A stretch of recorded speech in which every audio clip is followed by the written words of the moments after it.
¿Cómo están? Buenas noches, bienvenidos a Hoy Nos Toca, edición de día martes, ¿no? Decíamos recién con Antonella en la venta del programa en adelanto, dos temas excluyentes en la agenda informativa, ¿no? El análisis del discurso de Alberto Fernández hoy al inaugurar el periodo de sesiones ordinarias en la Asamblea Legislativa en el Congreso de la Nación. Rompió los puentes con la oposición, un Alberto Fernández, un gobierno que tenía más acordado con la oposición que con los propios el acuerdo con el Fondo Monetario Internacional.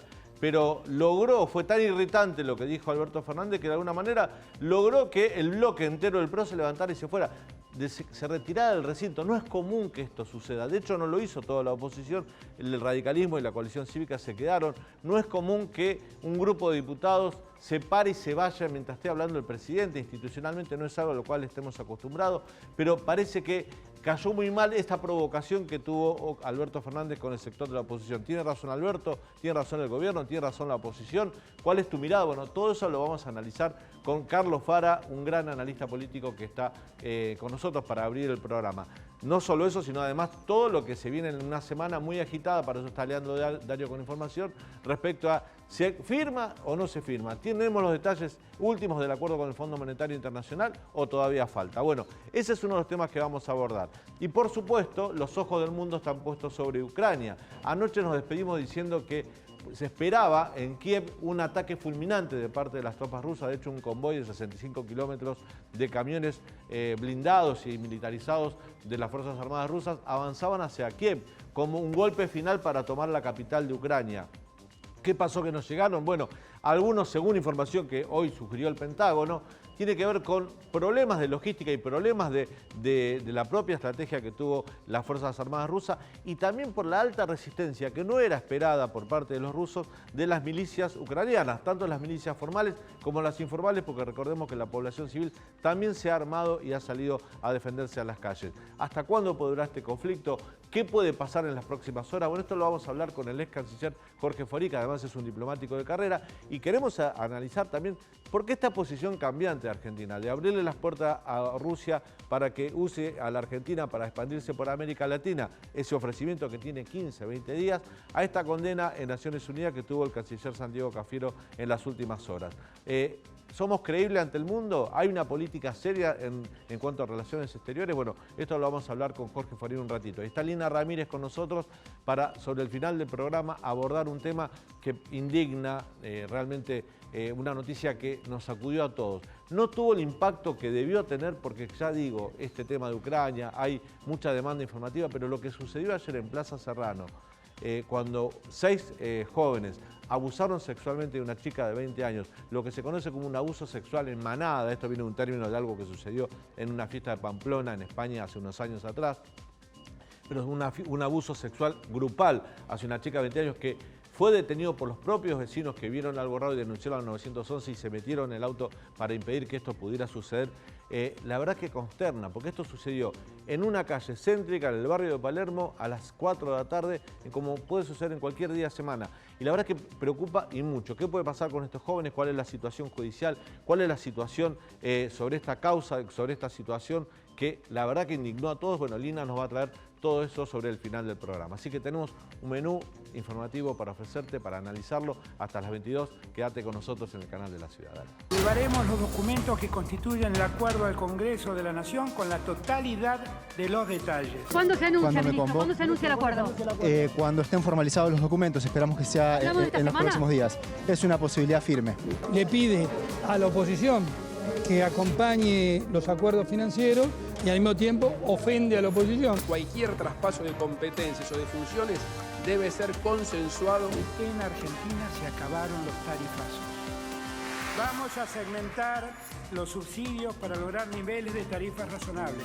З нами Європейський Союз буде точно міцніший.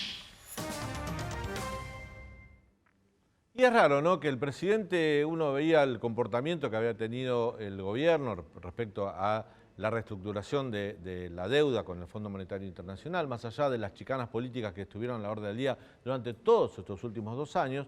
Es cierto que la oposición había tenido, incluso públicamente, un posicionamiento diciendo que iban a acompañar al gobierno en esta reestructuración de la deuda con el Fondo Monetario Internacional para que Argentina no caiga en default. Esto lo dijo bien claramente Juntos por el Cambio, No así dentro de las propias tropas oficialistas. En el Frente de Todos se sabía que hay una treintena de diputados que no están de acuerdo, en el Senado querían hacer modificaciones, el silencio de Cristina Kirchner llamó a preocupación, la renuncia de Máximo Kirchner como presidente del bloque en contra de este acuerdo que promueve el gobierno con el FMI, todo eso daba a entender que tenía más acordado con la oposición que con la tropa propia el apoyo que necesita el gobierno para que el Congreso apruebe este entendimiento con el FMI. Sin embargo, hoy el presidente, en el medio de un discurso que también se puede analizar desde otras aristas, prácticamente toreó, guapeó y ofendió a esa oposición. Y uno dice, rompió los puentes, rompió la posibilidad de tener un acuerdo y tener los votos necesarios para que el Congreso apruebe este acuerdo. Bueno, todo esto lo vamos a analizar con Carlos Fara, analista político que tiene la amabilidad de visitarnos nuevamente. Carlos, ¿cómo estás? ¿Qué tal? Buenas noches. Siempre es un placer tenerte en el programa. Sabés que apreciamos mucho tu visita. La pregunta es esa, ¿rompió ese puente Alberto Fernández hoy? Bueno, a ver, más o menos, ¿no? Digo, porque la verdad es que creo que al final va a tener la aprobación en el Congreso, a medias quizá, digamos, pero de la vía de que la oposición le preste quórum, ¿no? Aunque le faltan diputados propios, no se lo van a votar a favor, obviamente. Después vendrá la instancia del presupuesto, con la cual se armó también un poco de lío, pero lo cierto, digamos, es que me parece que si uno tuviese que hacer una especie de resumen de lo que pasó hoy, te diría que fundamentalmente es un Alberto que firmó una suerte de paz con Cristina, ¿no? Es decir, Cristina pagó hoy el silencio de Cristina desde el momento del anuncio del acuerdo con el fondo, a través dándole, digamos, estos titulares, ¿no? Digo, no hay reforma laboral, no hay reforma previsional, obviamente con el tema de la deuda externa, digamos, y la querella contra los que firmaron el acuerdo, toreando a los empresarios por el tema de la inflación, todo eso, digamos, son títulos para Cristina, ¿no? Y eso, digamos, que entre otras cosas produjo que se vaya a la bancada del PRO, fue la sonrisa de Cristina, digamos. Yo decía cuando abría el programa, en la apertura, no es común que se levanten un grupo de diputados, sobre todo una bancada entera, y se retiren del recinto, por más que estén en contra de lo que dice el presidente. Sí, totalmente. Digo, no es algo que esté habitual que en el Congreso suceda, ¿no? No, totalmente, totalmente. Pero me parece que formó parte, digamos, del show que creo que el propio Alberto necesitaba para, digamos, congraciarse con Cristina, por lo menos por un rato. Carlos, si el presidente dice que la deuda es ilegítima, como en algún momento sugirió eso, habló de la ilegalidad, habló de la observación, de llevarlo a la justicia, y él reestructura esa deuda, ¿no está convalidando algo? O sea, no hay una incoherencia en esa actitud. Si yo digo, este vaso que me vendieron, me lo vendieron de manera ilegítima, pero después lo uso y lo quiero vender, ¿estoy convalidando esa compra que hice antes? Sí, obviamente, eso desde ya, por supuesto. Eso sin duda. Lo que me parece, ahí digamos, hay un... Porque una cosa es que vos critiques la oportunidad de haber tomado ese crédito en esas condiciones, cosa que efectivamente él cuestionó durante el discurso, claro, pero después le puso el otro condimento y que me parece que, insisto, formó parte de esta relación con Cristina, ¿no? Y le armó un revuelo interno a Juntos por el Cambio, porque recordemos que la primera lectura es la oposición se levantó y se fue. No se fue toda la oposición, se fue el PRO. Claro, el radicalismo y la coalición cívica se quedaron. Y entonces puede haber un ruido ahí adentro también. Sí, totalmente. Yo creo que ahí también lo que te abre, digamos, una serie de interrogantes no saldados en la oposición respecto de había que tomar esa deuda, con quién la consensuó Macri, había que hacer una autocrítica de Macri respecto a eso. Digo, eso también lo que te está hablando, digamos, un poco de el debate ideológico y político que todavía está pendiente en la oposición. Pero puede ser también que esto desencadene en que la oposición no voten todos de la misma manera. Sí, puede ser. Puede pasar que el PRO vote en contra y que la coalición cívica y el radicalismo vote a favor. Sí, se puede dar ese escenario. Se puede dar ese escenario. Yo supondría, digamos, que probablemente el PRO diga, bueno, nosotros ni siquiera vamos a dar acuerdo, en total va a dar acuerdo el radicalismo y la coalición cívica, y bueno, ya sabemos, digamos, las posturas públicas de Carrió, ¿no? En ese sentido. Inclusive dándole el puente a Alberto para que ni siquiera tenga que mandar el proyecto de acuerdo al propio Congreso, ¿no? Hoy hubo un mensaje para Alberto Fernández de la tropa propia adentro y afuera del Congreso. Adentro fue la ausencia de Máximo Kirchner. Esta excusa de que tenía que acompañar a sus hijos a la escuela fue un poco, se quedó en Río Gallegos, fue un poco rara, ¿no? Y afuera, porque si bien algunas organizaciones sociales marcharon para apoyar al presidente, la cámpora no fue.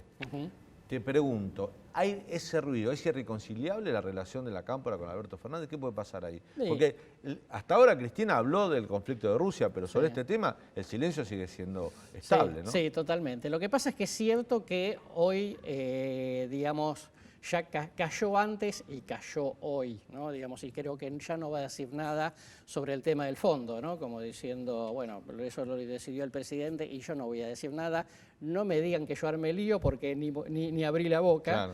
Me parece que... Pero no se resguarda también, como Bueno, diciendo, digamos, también es un doble juego. Sí. Soy gobierno y oposición a la vez. Sí. Sí, lo que pasa es que eso forma parte de la fantasía, porque si vos sos mi vicepresidente y yo tomo decisiones, Daniel Santa Cruz también va a pagar los costos de las cosas que haga Carlos Fara, ¿okay? Con lo cual eso está en el plano de la fantasía de Cristina y el cristinismo. Respecto al tema de la Cámpora, me parece que es este doble juego de policía bueno y policía malo. Yo no dije nada y los chicos, bueno, eso fue una decisión de Máximo, ¿okay? Entonces me parece que están jugando todo el tiempo un poco a eso y que no creo que sea reconciliable, por lo menos en lo que tiene que ver con el tema fondo. Me parece que es inarreglable la discusión. Respecto a otro tipo de cosas veremos, pero me parece que de todas maneras el presidente ahora lo que tiene que salir es un poco de galimatías, ¿no? Nos vamos a meter un ratito sobre algunos puntos, algunas frases salientes del discurso de Alberto Fernández, y te quiero preguntar sobre la credibilidad de Alberto Fernández a esta altura, 2 años, 26 meses después de haber asumido el gobierno, pero Leandro tiene preguntas para vos. Carlos, quiero volver un poco sobre esto de que se levantó un sector de la oposición y se fue. Lo hizo cuando el presidente habló de la querella criminal para investigar a los que tomaron deuda. Ahora, esa referencia en realidad ya la hizo el presidente hace un año, también en la anterior apertura de sesiones, y en esa ocasión no se levantó nadie de la oposición. Ese sector que se levantó, ¿lo hace también porque está pensando en 2023 y actuar esa polarización también le sirve políticamente? Sí, claramente, digamos, el PRO es el ala más dura, ¿no? Digamos, el ala más confrontativa dentro de Juntos por el Cambio. No todos en el PRO piensan lo mismo, es verdad, pero viste que las bancadas legislativas también siempre sienten... Hay una disciplina también, sí, claro. Sí, siempre sienten, digamos, un poco ese tipo de compromiso. Me parece que todo esto además va en el marco de un Macri mucho más activo, ¿no? De un Macri que está tuiteando bastante seguido en una postura, digamos, de presentar postura política y confrontar directamente con el presidente. Me parece que no hay que sacarlo de eso porque no creo que sea una situación como normal. Me parece que empezamos ahí a ver toda la trama de 2023. ¿no? Hoy se pronunció una de las voces del radicalismo que hablaron, fue la de Facundo Manes, justificó haberse quedado, dijo hasta ahora no los escuchamos y funcionó mal, yo quería escucharlo para después analizar, ya tuvimos demasiada grieta. Si es por la respuesta inmediata, yo sé que no es una respuesta, uno puede tomarla como algo generalizado y absoluta, pero es un tester que se dieron en las redes sociales, la verdad que lo mataron a Manes. Digamos, por lo menos el votante opositor no le perdonó esa situación o ese paso dialoguista que quiso mostrar. Vamos a precisar esto. Sí. El votante opositor que está en las redes es radicalizado en cualquiera de las redes. Con lo cual, muy probablemente, digamos, el tipo de público, digamos, que concita Manes dentro de Juntos por el Cambio sea un público moderado. Las redes son una fuente de información para el periodismo. El periodismo toma lo que lee en las redes y lo replica en los medios que leen los que no están en las redes. Por eso digo que tiene esos consecuencias. No, yo te entiendo, pero, digamos, hay que ver, hay que interpretar, digamos, que la opinión pública es más amplio que lo que se expresa en las redes. Está claro. Me parece que Manes, más allá, digamos, de que sea lo que él piensa, porque también es cierto que es un moderado dentro de este esquema, me parece que lo que expresó eso, digo, pensando en la parte de una parte del público que no se expresa tanto en las redes, ¿no? El presidente habló, ahí vamos a meternos con el tema de la credibilidad de Alberto Fernández, 26 meses después, dijo en un momento, se cruzó con Alfredo Cornejo y le dijo, Alfredo, yo no miento, me conocés, sabés que no miento. Inmediatamente todos recordamos la foto de la fiesta de Olivos, recordamos algunas cuestiones relacionadas con la pandemia, donde el presidente decía una cosa y él hacía otra, que yo creo que le costó gran parte de su credibilidad y que lo pagó en las elecciones, sobre todo en las PASO del año pasado. Y hoy habló de que no creemos en el ajuste y dijo no va a haber reforma provisional porque no creemos en el ajuste provisional. Y la verdad que el ajuste que se hizo sobre los jubilados en el año 2020 es casi de 10 puntos, digamos, porque se suspendió la fórmula de actualización automática que teníamos porque se iban a dar aumentos por DNU del Poder Ejecutivo. Y la verdad que los jubilados son los que más perdieron estos 2 años. Sí. Y uno lo puede llevar al tema de los salarios, lo puede llevar al tema de la pandemia, dijo, evitamos que se pierdan, habló de educación, cuando el manejo del tema del sistema educativo, de la oferta educativa en pandemia fue pésimo de parte del gobierno, con un costo altísimo que vamos a tardar años en recuperar. Habló de que evitamos que se cierren miles de empresas cuando La CAME dio a conocer un informe donde 96.000 negocios y pymes cerraron durante la pandemia. Te pregunto si un presidente puede hablar con total libertad sobre hechos fácilmente comprobables que son absolutamente contrarios a lo que está diciendo. Bueno, hablar con libertad puedo hablar. Sí, pero digo... No, pero es absolutamente cierto, digamos, que sobre todo un personaje con la credibilidad desgastada, que ya estaba desgastado, y por eso, digamos, perdieron la elección del año pasado, está claro, digamos, que todo lo que vino sucediendo de noviembre para acá tampoco, digamos, ayudó a incrementar la credibilidad del presidente, ¿no? Te pregunto, digo, porque a lo mejor vos, analista político, asesor de campaña, asesor de gobiernos, le decís, hacé una autocrítica, te va a ir mejor que si negás lo evidente. Sí, ¿no? lo que pasa es que acá te vuelvo al principio. Yo creo que toda la pieza de hoy fue digamos, un pacto de paz con Cristina. De manera que no podía reconocer errores, no podía hacer autocrítica. Sí, dijo alguna cosa así como muy livianita de autocrítica, pero nada importante, precisamente porque está en ese marco, digamos, ¿no? Entonces, fíjate que el punto, digamos, de mayor efervescencia de su propio bloque fue precisamente cuando hablaba de la querella criminal, ¿no? Claro. Cuando en realidad ese es un decreto, digamos, de hace mucho tiempo y el cual no ha avanzado nada. Sí, entonces, de todas maneras, ¿no? Cuando habló del acuerdo con el Fondo Monetario Internacional, mirabas las caras del bloque oficialista y no había sonrisas. No, lógico, obvio. Más de uno miró para abajo. Totalmente, también, ¿no? totalmente así. No, yo, a ver, lo que creo, digamos, es que el presidente está en una encrucijada permanente. Como no es un presidente con libertad de acción, ¿no? Precisamente por la manera en la cual llegó, digamos, a su cargo. Entonces, desde ese punto de vista, yo creo que lo que vamos a ver en los próximos 2 años, acá hasta que termine el mandato, es un Alberto un poco como el que vimos hoy, el Alberto equilibrista, el Alberto oscilante todo el tiempo entre una de cal y una de arena, un día dice una cosa para un lado, otro día dice otra cosa para el otro, que trata de dejar contentos a sirios y troyanos. Por supuesto, eso a la larga se va a hacer imposible. Lina tiene pregunta para vos. Sí, Carlos, te quería consultar, te vamos llevando como de la oposición al oficialismo, ¿no? Regresando otra vez a la oposición, vos como consultor político, ¿qué opinas, ¿no? respecto a esta postura? ¿Es algo que hubiese recomendado? ¿Es algo que pensás que quizás estuvo precharlado, teniendo en cuenta que generalmente los discursos de Alberto Fernández están bastante direccionados de la forma en la que estuvieron hoy? Mira, yo personalmente no me hubiera levantado. Me parece que vos no podés, perdés legitimidad, digamos, cuando vos acusás de actitud confrontativa, digamos, o poco democrática, o poco dialoguista a tu adversario y vos terminás, digamos, frente a una cosa que te ofusca, digamos, te levantas y te vas, ¿no? Para eso, digamos, están los medios, para eso está, digamos, cualquier otra sesión en la cual, digamos, los legisladores puedan hablar. Yo no lo hubiese hecho.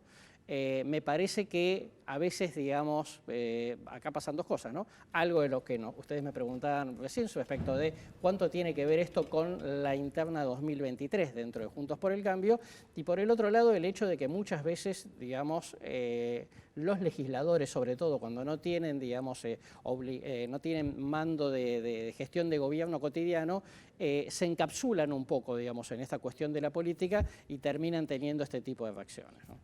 Vos sabés que hablando del 2023, un poco lo que planteaba Leandro, la oposición seguramente mueve las fichas pensando en eso porque viene de ganar la elección de medio término, aunque le cueste o no quieran reconocerlo, son los favoritos a hacerse cargo del gobierno en el próximo periodo, ¿no? En las elecciones del 2023.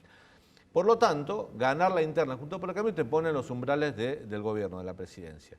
Y hay varios candidatos, porque si hay algo que tiene Juntos por el Cambio es tener varios candidatos. En cancha puede tener a Horacio Rodríguez Larreta, a Gerardo Morales, a Facundo Manes, a Patricia Bullrich, el mismo Mauricio Macri, hay varios candidatos. Del lado del oficialismo no florecen candidatos. La verdad que uno mueve el árbol y no caen las manzanas y los candidatos no caen. Y el otro día me decía un diputado kirchnerista, un poco en off, y me dice, ¿y si repetimos la fórmula Alberto Cristina? Y uno dice, che, no se llevaron bien hasta ahora. Van a pretender que este modelo pueda, vamos a suponer que ganen, llevándose mal. ¿Van a intentar 4 años más de esta manera? Y la verdad que me decía, ¿y por qué no? ¿Es posible? Bueno, a ver, posible es posible. Lo que pasa es que está claro, digamos, que como decimos habitualmente, el chiste te sale bien una sola vez, digamos. La segunda vez que vos contás el mismo chiste, obviamente ya no tiene gracia. Pero ante la falta de oferta, me quedo con lo que tengo. Sí, sí, lo que pasa es que, digamos, primero creo que cuando vos podés pensar lo que quieras, pero después cuando empiezan a llegar los números y ves que no podés ganar la elección, seguramente vas a empezar a intentar otra cosa. De hecho, Cristina tomó esta decisión de ponerlo a Alberto 1 y ella 2, porque sabía que ella no ganaba, con lo cual, digo, tampoco es tonta, ¿no?, respecto de cómo aprovechar eventualmente la oportunidad, porque si ellos van y pierden, sabiendo que la que tiene más poder es Cristina, todo el mundo le va a echar la culpa a Cristina de haber perdido la elección. Claro.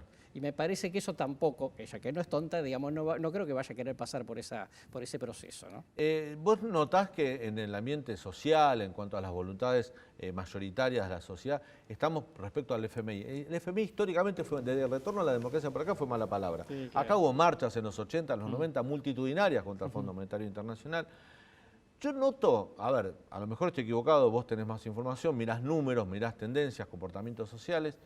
Yo noto que hay como la gente está mucho más cercana a decir, bueno, acuerden con el FMI y no se peleen, porque si nos peleamos nos va a ir mal. Eso tiene a favor el gobierno. Sí, totalmente. Sí. Una cosa es que vos no pienses bien del Fondo Monetario, ¿no? O sea, no pienso bien del banco al cual le debo plata, pero tengo que arreglar con el banco, digamos, claro, ¿no?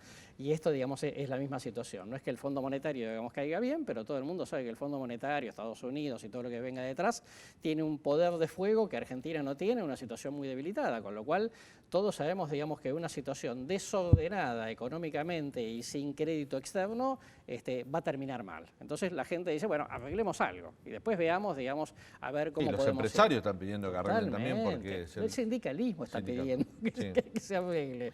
O sea, en realidad, digamos, en ese sentido yo te diría que el cristinismo muy ideologizado es hoy el único, digamos, en el círculo de poder que realmente no quiere el acuerdo. ¿Crees que hoy en la transmisión oficial, porque hay que decirle a la gente que no hay cámara de todos los canales privados, públicos, que pueden transmitir lo que quieran dentro del recinto, sino que se toma la señal que transmite la señal oficial del gobierno?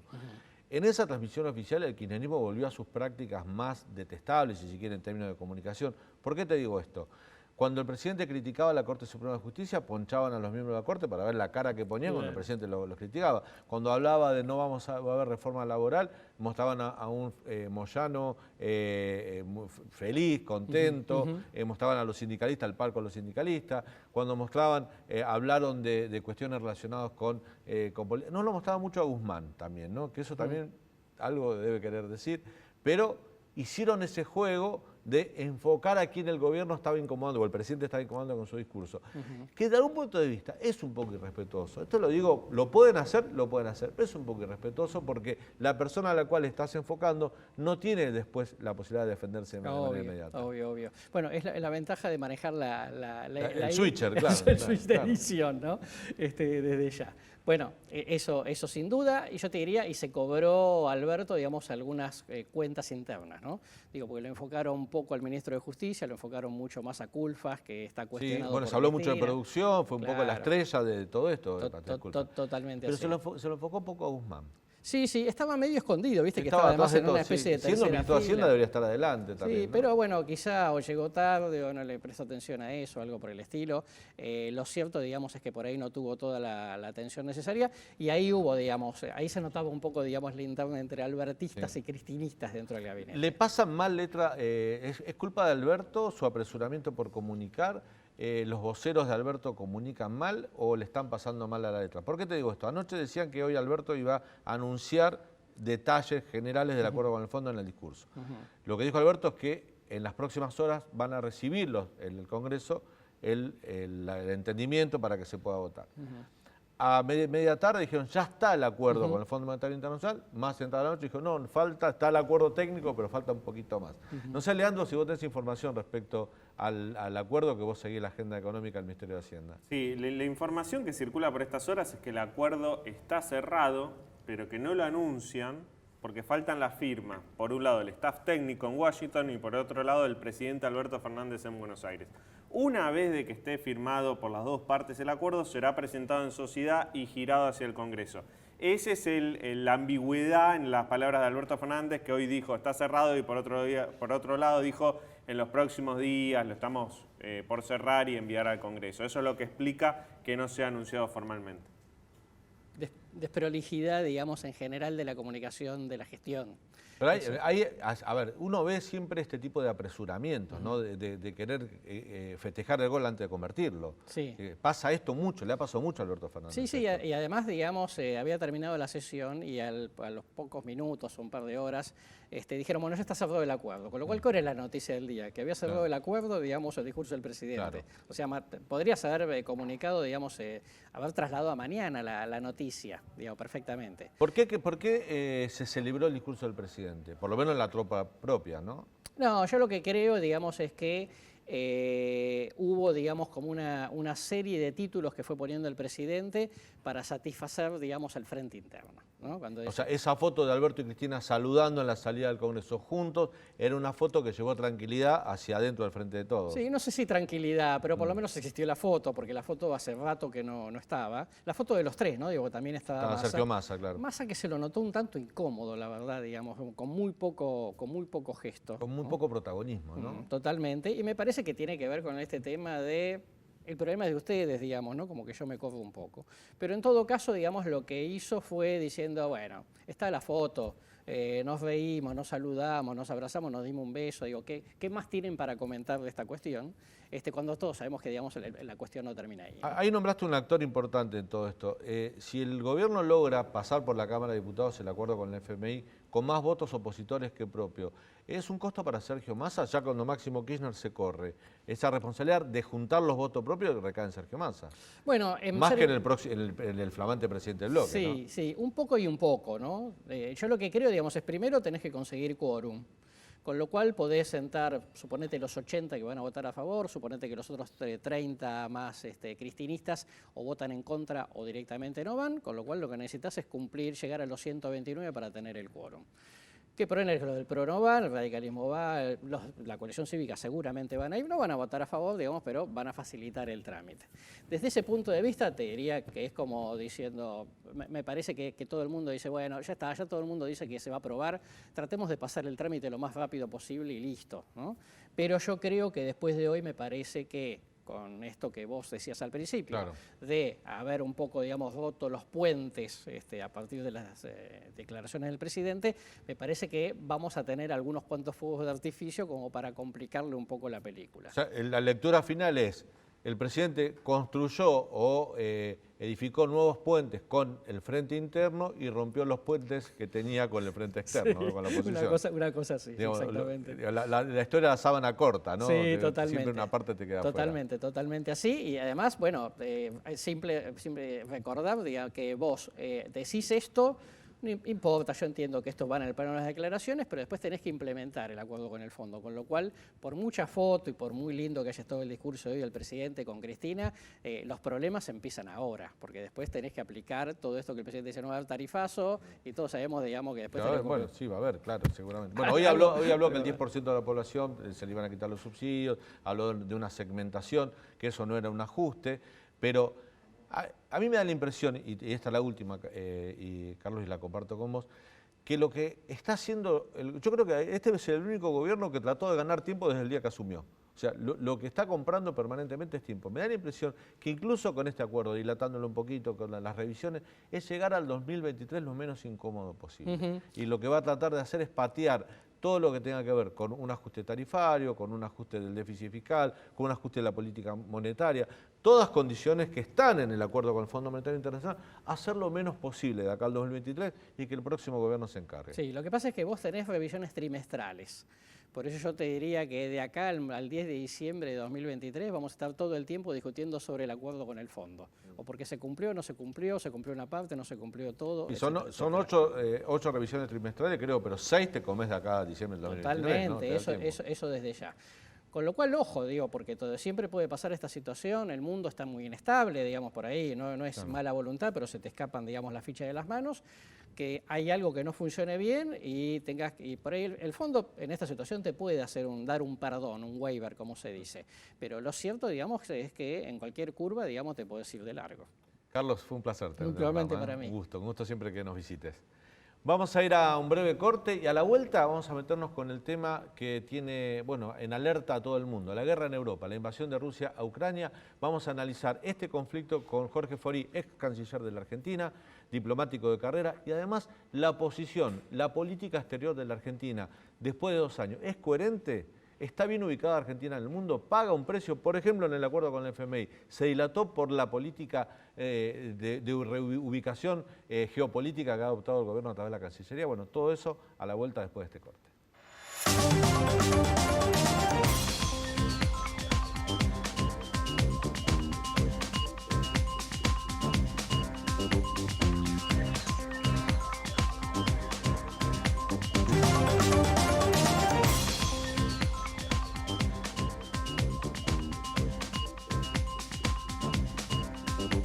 Si hay algo que logró Vladimir Putin en la última semana es cambiarle la agenda al mundo, ¿no?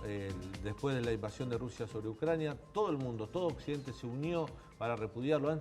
Ayer hablamos de las sanciones económicas que está recibiendo Rusia. Hoy aparecieron también sanciones deportivas, culturales, cineastas rusos pidiéndole que poder participar en distintos festivales, deportistas rusos que no pueden competir, le cancelaron la organización del Mundial del Voleibol a Rusia, que era justo este año, por supuesto lo que hablábamos ayer, le impiden participar del Mundial de Qatar de noviembre.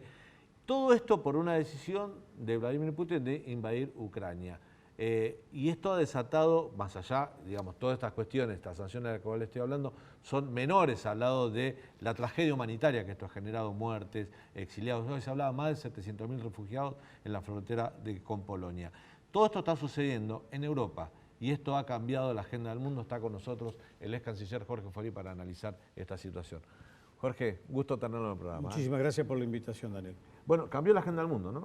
A ver, yo creo que lo que ha hecho Rusia con este ataque brutal sobre un país mediano, pequeño, sin fuerzas armadas significativas ni armamento de gran envergadura, siendo Rusia, entre las cosas que le quedan, una gran superpotencia militar y nuclear, ha roto el esquema de convivencia mundial que veníamos llevando adelante desde el fin de la Segunda Guerra Mundial y que paulatinamente fue creciendo con reglas como vamos a vivir todos pacíficamente, no vamos a dirimir nuestras diferencias o problemas por vías de fuerza o guerras, no vamos a ocupar el territorio de otro, no vamos a desintegrar otros países. La guerra de los Balcanes no a ver, la guerra de los Balcanes es parte de la historia, pero hay una valoración de la sociedad internacional que vio los excesos que esto tuvo, pero que era parte del proceso de descomposición que se venían registrando en dictaduras previas, como la que tenía Tito en Yugoslavia, todo lo que pasó en el desarmado, pongámosle, de Ucrania, pero después está toda esta crítica. Problemas étnicos también, ¿no? Sí, porque aparte los mapas se dibujaron de una manera extraordinariamente arbitraria. Claro. El Congreso de Berlín no solo definió cosas arbitrarias en África, sino que también definió reglas absurdas para la propia Europa. Ahí hay un ejemplo claro en en Ucrania, donde una ciudad que, bueno, nosotros pronunciamos Lviv, cambió en el espacio de 5 años 4 veces de potencia dominante y de nombre. En una época alemana se llamaba Lemberg. Tiene toda una historia, toda esa zona tiene una historia de gran intensidad. Y vivimos permanentemente diciendo, bueno, pero ¿por qué criticamos a Rusia y no criticamos a Estados Unidos cuando entró en Afganistán, en Irak, o a Francia cuando entró en Libia o en Guinea Ecuatorial? Punto. Está mal. Pero 2, Estados Unidos representa libertad, democracia, derechos humanos, el progreso del individuo, sostengamos a las minorías, no critiquemos la prensa, no desrespetemos la prensa, cada uno tiene libertad de pensamiento. Esto es lo que ellos, aplicado en estos otros escenarios que nosotros vimos, Irak era un dictador, que estaba haciendo todo, por decirlo en criollo, un zafarrancho regional, por amor de Dios no tengo que explicar lo horrible, invadido Kuwait, lo horrible que era Libia en su propia región, lo que era Afganistán, que era como un nido de talibanes que hacían guerrilla y atentados por todo el mundo. Entonces, también no es bueno arreglar la situación preocupante que tenía Afganistán, Libia o Irak por vías de fuerza. Pero el objetivo último, y por qué la sociedad reaccionaba menos que ahora, era porque ahí venía de la idea de que mal, podrían llegar a crear libertad y democracia. Esas veces que se intentó exportar democracia por la fuerza, a Estados Unidos le fue mal. Sí, le ha ido mal, está bien. Pero, y no se logró el objetivo ese. Está bien, a ver, lo importante de esto es tener claro que lo que estamos discutiendo en este momento, y no nos confundamos, es el modelo occidental de Europa, que ha cambiado a lo largo de siglos. Ellos vinieron por acá, hicieron sus tropelías, inclusive en su época colonial por nuestra zona, pero es libertad, democracia, respeto de derechos humanos, respeto de minorías.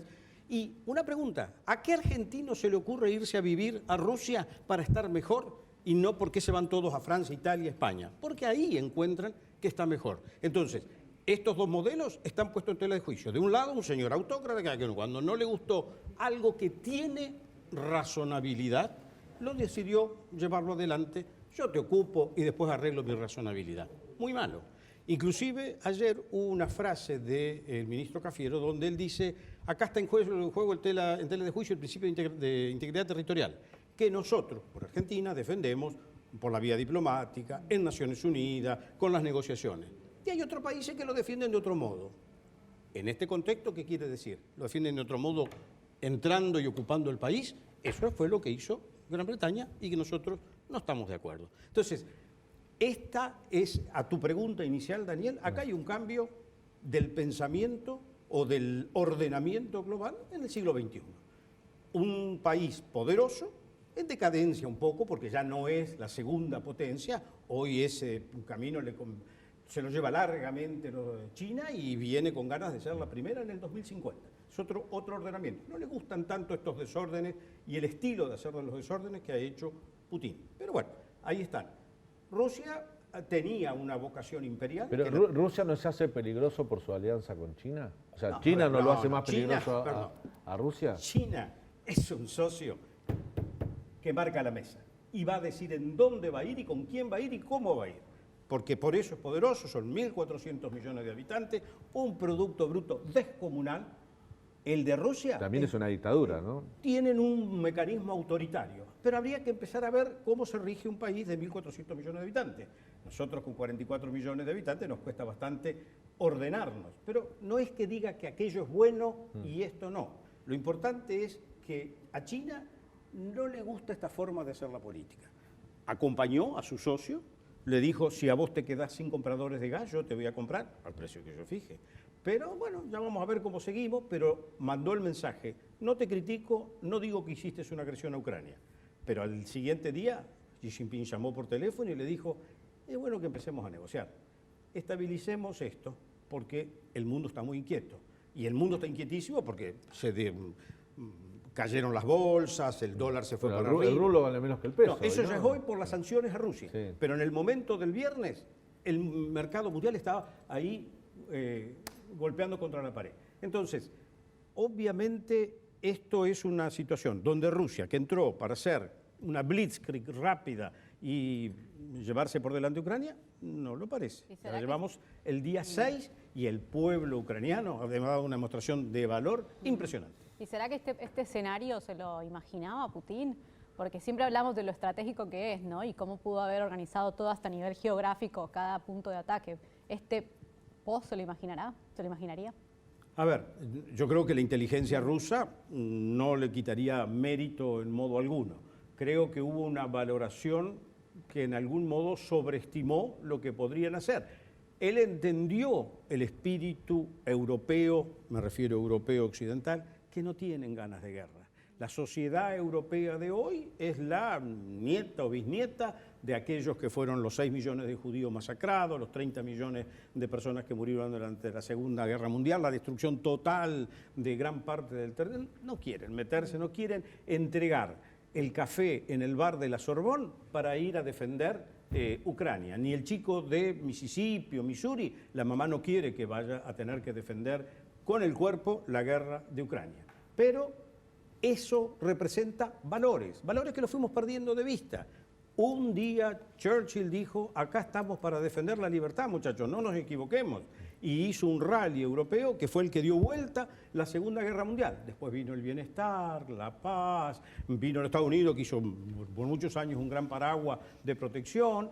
Y ahora Estados Unidos tiene otros problemas de su vida. Y esto forma parte del ascenso y descenso de las grandes potencias. Lo hemos visto, está lleno. En algún momento Roma era la que controlaba los mares, después fueron, no sé, tomamos a Francia. Hay algo importante siempre en el poder que asciende. Tiene que tener el modelo de imitación, que es aquello que todos querríamos parecernos o ser como esa sociedad, y por lo tanto yo me pego a donde ellos van.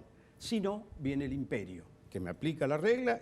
Rusia hizo imperialismo en el corazón de Europa, y por eso el mundo reaccionó, porque Europa es como la cuna de casi todo. Bueno, ayer hablamos con Leandro que Finlandia y Suiza, países históricamente neutrales, rompieran esa neutralidad para manifestarse en contra de Rusia, marca una unidad. O sea, si hay algo que Putin esperaba, que era dividir Occidente, logró todo lo contrario. No, logró unirlo, y el soft power que ha venido usando a Occidente, Biden, si quieren ponerlo en ese grupo, junta gente. A ver, el mundo que no es poderoso, que no tiene plata, que no...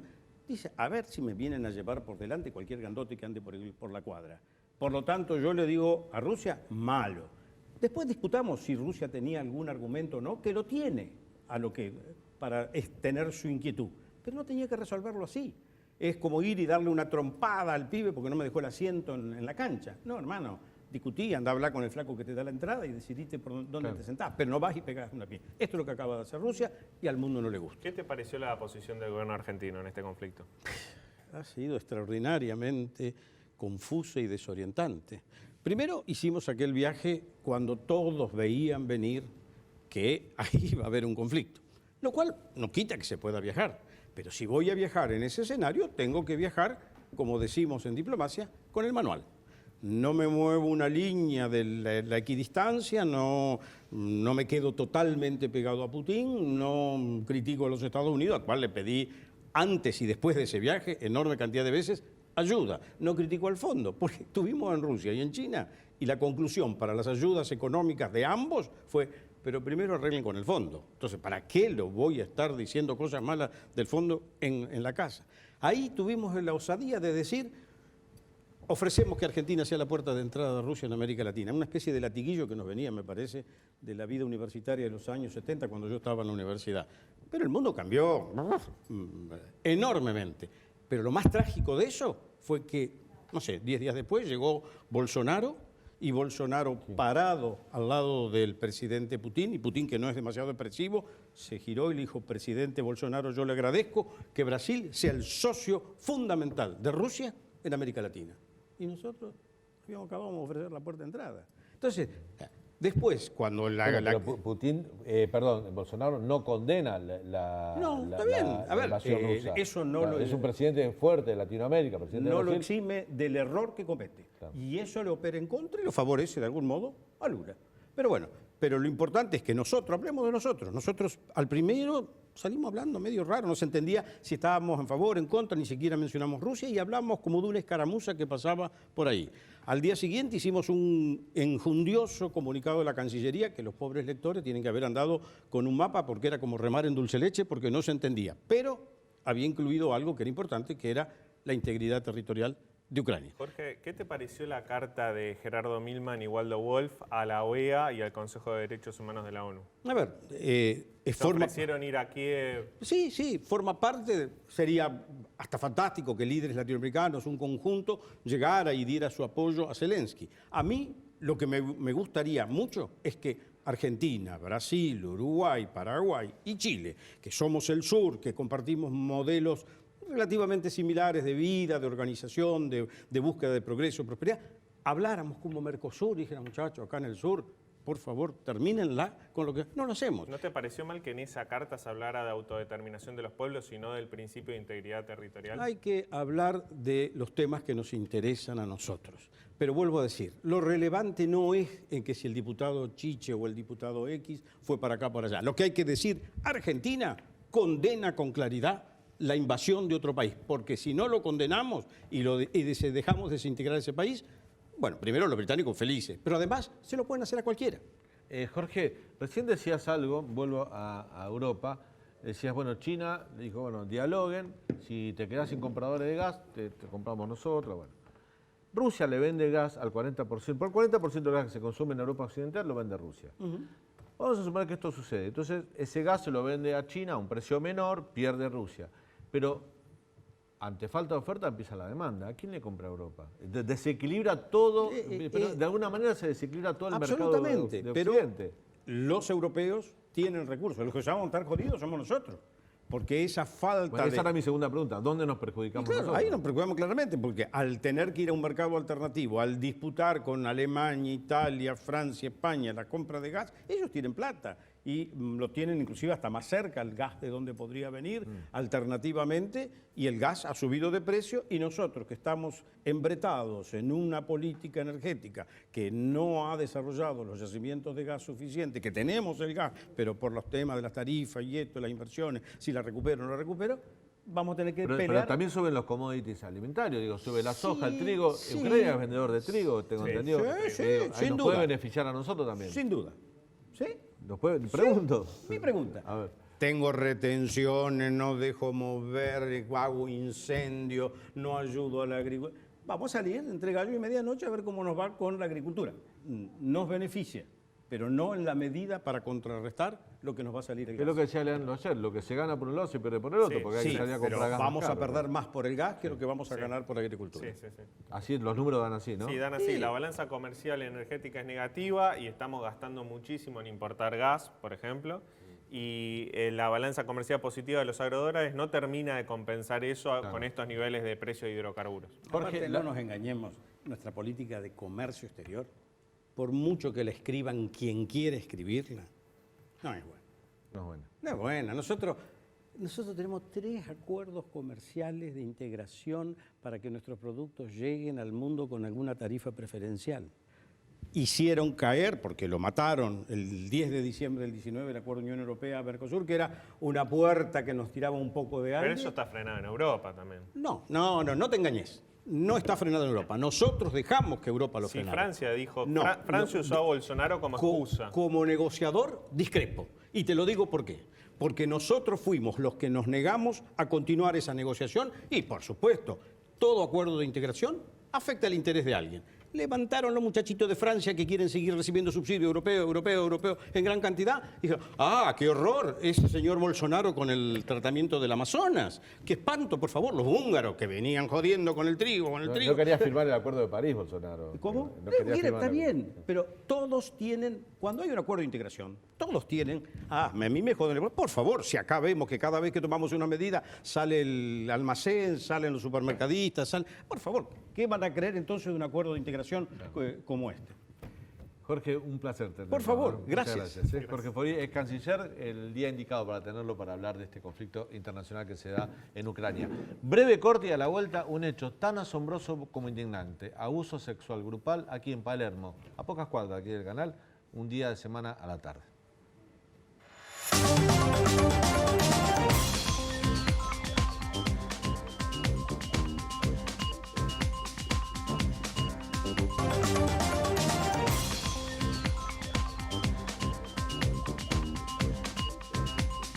Bueno, último bloque de hoy nos toca. Lina Ramírez con un hecho, decías, tan asombroso como indignante.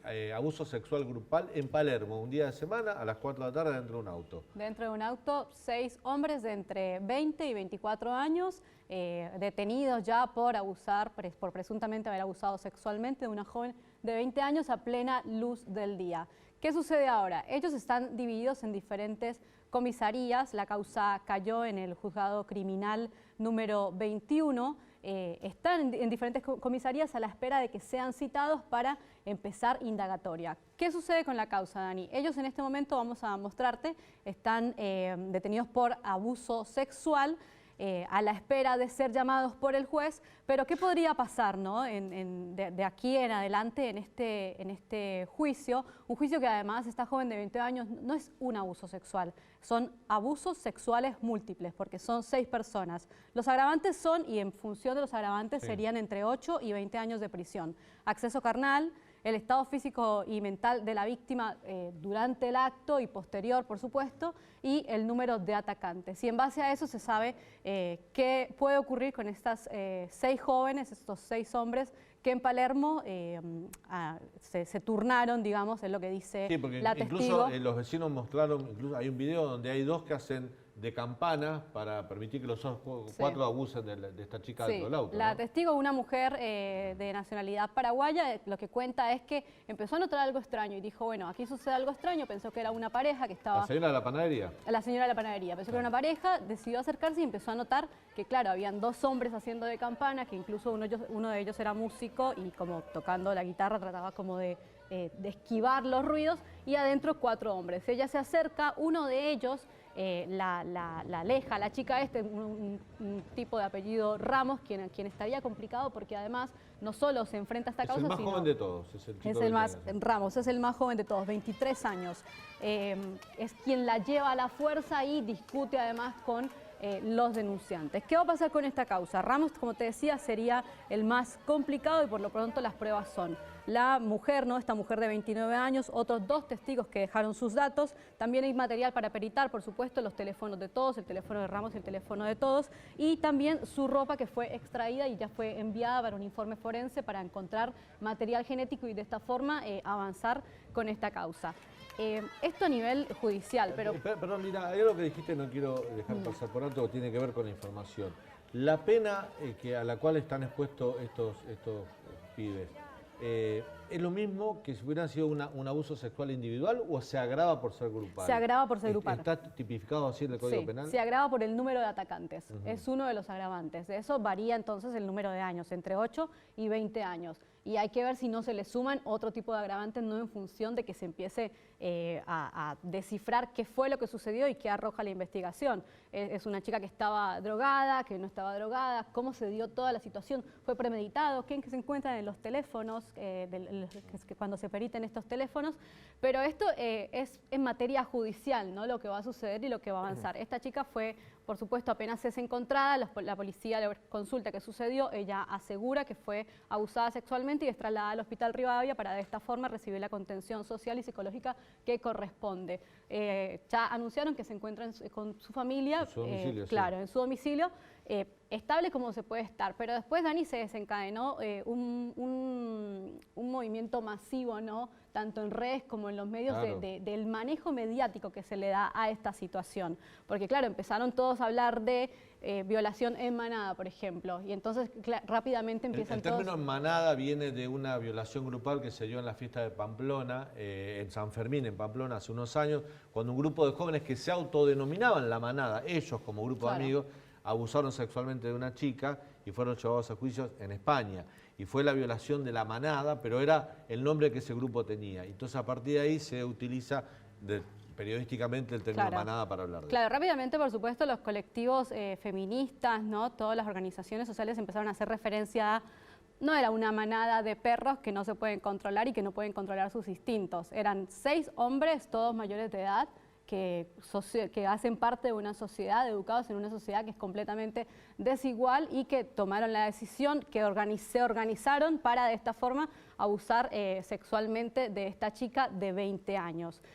Así que bueno, ese es como el primer debate que se generó, ¿no? Respecto a, no es una violación múltiple, no es una violación en manada, es un abuso sexual grupal. Y después el otro debate que se generó es alrededor de si ella accedió o no, viste que hubo un tratamiento mediático ahí medio extraño, si accedió o no a ingresar a ese auto. Bueno, todo esto está, por supuesto, sancionado, ¿no? En redes sociales y en paralelo avanza esta causa y esta investigación. Bueno, y hay que ver si este grupo de jóvenes tienen todos el mismo abogado o tienen distintos abogados y empiezan con las estrategias de defensa individuales que empiezan a señalamientos internos, ¿no? Por eso digo que también hay mucho camino por recorrer. Sí.